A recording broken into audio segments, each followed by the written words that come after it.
evening, cult members, and welcome to the Pop Culture Cult. I'm Sean. I'm Janice. And this is going to be our non-spoiler review of Another Life. This is the newest sci-fi super uber awesomeness from Netflix. Right. And what I want to start with is two different things, but they are connected. One is this is not a show that I think either one of us would have really been interested in if Katie Sackhoff hadn't been the lead on it. Right. I mean, we might have watched it eventually, but it definitely wouldn't have been top priority. Right. Like it ended up being. Right. And we're a week late watching it. We binged The Boys the weekend, and Boys and Another Life both came out the same weekend, and we binged it over 2 nights. And it, like she said, it wouldn't have been something that we would have just jumped right on if Katie hadn't been in it. Yeah. And been directly involved in getting it made, and she's a producer on it, and she really worked to get this show done, and I understand that now. I understand why she was so passionate about getting this done. Yeah, absolutely. The other part that I want to talk about first, too, is I don't think people understood what this show was. The critics have just been panning it. Really? Like, I was on Rotten Tomatoes and read every review, all 16 of them, and there was one fresh review, and everything else was rotten. And some of the people, the guy from the Hollywood Reporter, like, tore it apart.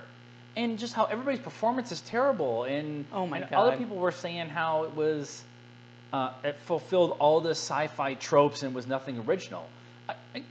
Like, there's a lot of really cool stuff in here, guys, and I'm really struggling with what all that was. So critics being assholes. We are not critics. We are fans. Right. And part of our fandom is appreciating what is actually being shown.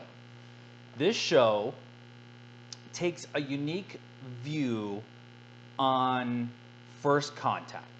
It's really funny that we're having this conversation while we're watching Contact on the TV behind us. And I think it's a very unique version of First Contact. You have 2 different versions of First Contact. You have, oh my God, they're here to kill us all, and you have, oh my God, they're here as friends. And very few, if little, deal with both. And this show dealt with both and the complications of both. Well, and it deals with they're here and we're going to go find out where they came from. Yeah. So they're on Earth and people are dealing with that. And then they're following the signal right back to where they believe it originated from. So, yeah, I mean, it kind of takes a little bit in the future. They've got the technology to actually go out there and meet them, and then they're also trying to figure out how to communicate with them here. So there's very much the 2 things that I kept feeling from this show was very much the arrival kind of view of the world. It's trying to communicate with this monolith thing, whatever. Yeah. And very much the Lost in Space version of the world too, right, where you're spending extended periods of time and you're having to deal with each new issue, calamity thing as they went along. Yeah. And I really appreciated having both of those kind of story points. Yeah, and I mean, I thought there was a lot of new stuff in there. I mean, they one of the things that we talked about was I love the idea that they have spares. So they have essentially double the crew, I guess. I don't know that they ever really specifically said how many, but they've got basically double the crew. So that if your doctor dies, you're not like, and now we're screwed because we have no doctor. You just go wake the other doctor up. Or same thing with the captain. You just go wake the other one up. Yeah. And that's not something, now, I mean, we're not huge sci-fi nerds. I mean, we don't watch everything out there sci-fi, but that's something I had never really seen them do before, and it's brilliant. Of course, why wouldn't you do that? It's always like a 5-man crew or a 7-man crew Yeah. going, and every sci-fi trope is one or two of the most important things that you need on that crew always dies, or it gets left behind, or it gets sucked out into space, or Yeah. whatever, Goes crazy. and goes crazy. And so that kind of having that idea of here's crew 1, here's crew 2, here's crew 3, and having, like you were saying, spares is Yeah. a really cool idea. Yeah, and they're from a TV show perspective, they're moving people in and out so that, I mean, Yeah. technically, like, take Star Trek. You know, if the original had gone on more than 3 years, I think that Right. it was on. If it had gone on, or even like Next Generations, it was on for a pretty long time, like 8 seasons or 10 seasons or something.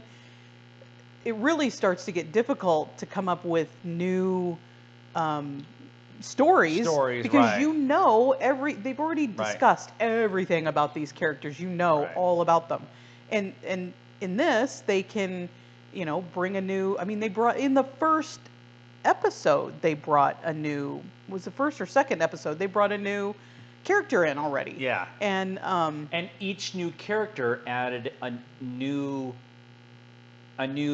wrinkle and a new issue and a new personality to the crew, Yeah. that everybody had to then go and readjust to. And I Yeah. really thought that was a cool way of doing it. Yeah. One of the things that I really appreciated that they actually addressed right early on was there's no uniforms. They wore what they Yeah. wanted to wear, Yeah. essentially, and I know that that's a production thing. They spent their money on how cool the spaceship looked and the set and stuff like that. Yeah. They didn't spend the extra money on all of them having. Now, when they were on away missions, they had uniforms and stuff. But when they were on the ship, Yeah, because you've got a you're- spacesuit, Right, right? right. That is government issue or whatever. But why are you going to live your day-to-day life in a tin can flying through space in a freaking uncomfortable jumpsuit? Right, Wear, right. wear basketball shorts and They did, however, all have matching underwear that they slept in. That's true, they did. That was really interesting. I want to talk about the cast. Katie had said in many interviews that I had seen that this cast was very large and very diverse. Yeah. And there were some familiar faces for us. The big one for us was Samuel Anderson, who plays William, who is the AI, essentially. And he's Mr. Pink from Doctor Who. And he was... I don't want to get spoilery about his journey, but I really appreciated his process of having emotions and having to learn about emotions and dealing with them. And I don't want to make it sound like, we're just taking references from other things, but it's very much a data learning how to be a human. Yeah. And Yeah. that kind of process. I definitely got that feel too, except he's a hologram. So that's a complicates the scenario a Yeah, little bit. yeah. Selma Blair is also in this. She's kind of the home planet media mogul. journalist. She's like a Rogue journalist, YouTube star. National Enquirer Yeah, kind yeah. of. Yeah, but I think she's a YouTube. But I really liked her character too from the other aspect. You have her character who really she's it comes across as I'm just trying to make content, but really you kind of learn that she's really she really wants to get the information out to people.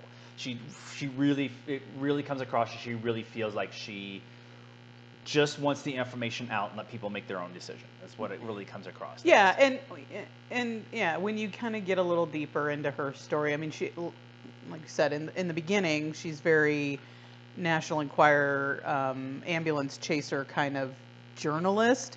But I think that, and if they're able to explore that a little bit more, I think that that's going to be more of you do, especially on a YouTube-esque type of media, Right, you're going right. to do what you have to do to get the clicks, to get the views. Right. But I think deep down, she really wants to be a journalist. She Right. really wants to, share the information. Share the information and get it out there.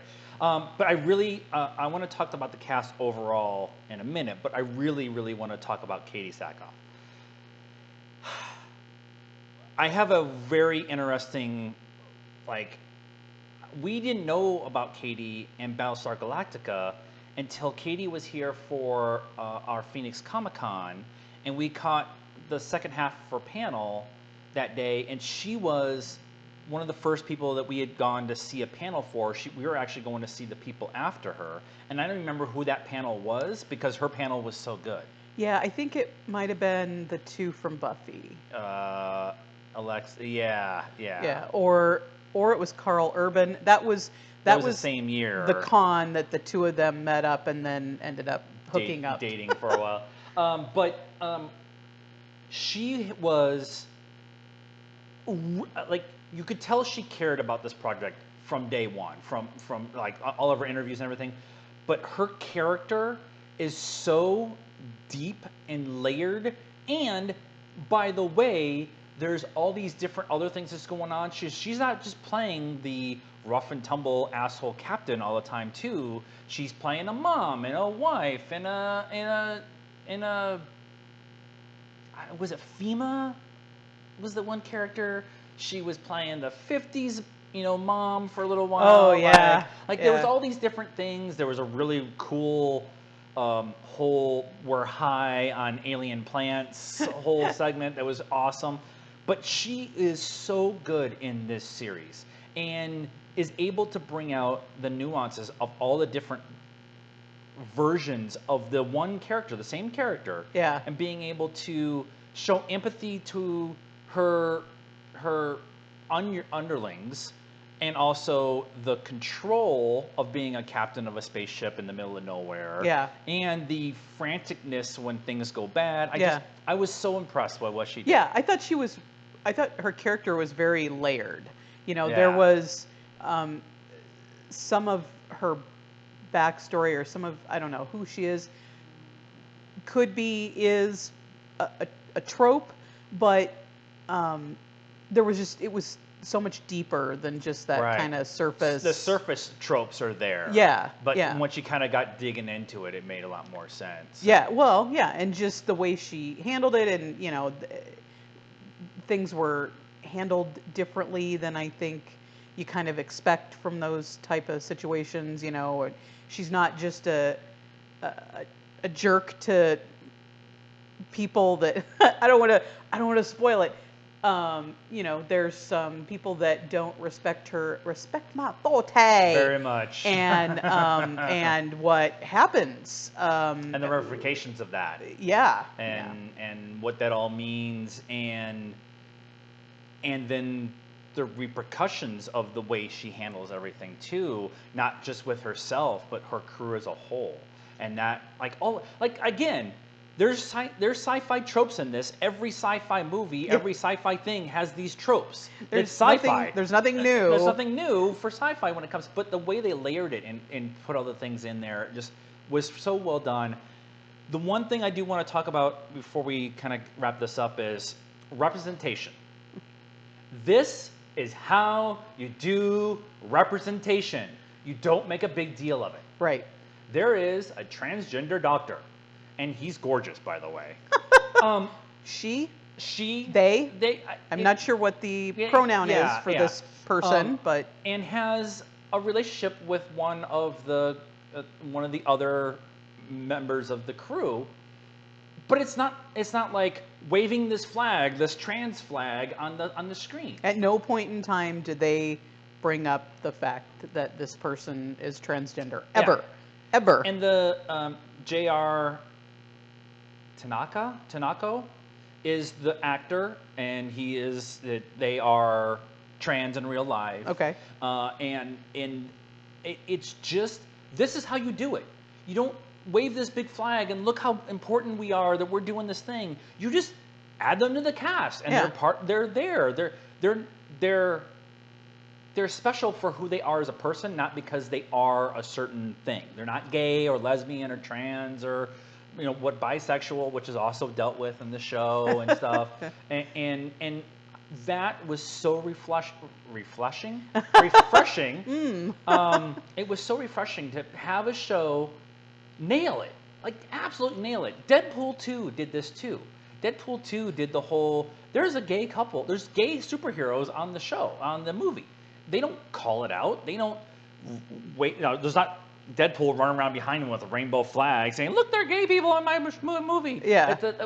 You just have them be there, and they did this and handled it so well, and not relegated to fifth crew member on the left who doesn't have anything important. Right. They were a major important part of the entire crew and cast. Right. And that I thought was so cool. The Doctor, I mean, just like Bones out there. Maybe not complaining as much as Bones, but that would be funny. They need to make a Bones bust joke. out in a. They did kind of leave it open for season 2. Katie has said in interviews that I've seen that they have a 4-season arc. If you have not watched this show, go watch this show. Yeah. I wanted to do a 10-minute review. We've done 16, and we haven't spoiled anything. And there's a whole bunch of stuff in the spoiling conversation that we could have. Yeah. About certain things and what they mean and when you finish an episode, we watched the first 3 episodes, I think. I think so. We finished the episode. It was like 10:30 at night on a freaking cliffhanger. We're like, I got to go to bed, but I really want to just keep watching it and then binge the rest of it yesterday. So yeah, it is. Do not believe Rotten Tomatoes. Watch this for yourself and watch it with the idea of yes, the sci-fi tropes are there, but this show has so much more to offer than just that. It's like a deep dive into multiple human conversations. I think it's the best way to kind of put it. Yeah. And I would like to do that. Katie, if you want to come on and have a full spoiler conversation, you're more than welcome to come on, and we could talk about the human condition and what it all means in this show. That's all I have to say. So that is our thoughts on Another Life on Netflix. What did you guys think? Let us know in the comments. You have to be nice. I will find you. It is the internet and it's YouTube. But please be nice. Help us out by subscribing to the channel, and we have a Patreon going right now. You can get in for $1 a month. There might be some changes coming to that in a little bit. And we're also on all the social media and stuff, Facebook, Instagram, Twitter, all of that jazz. And until next time, good evening, cult members.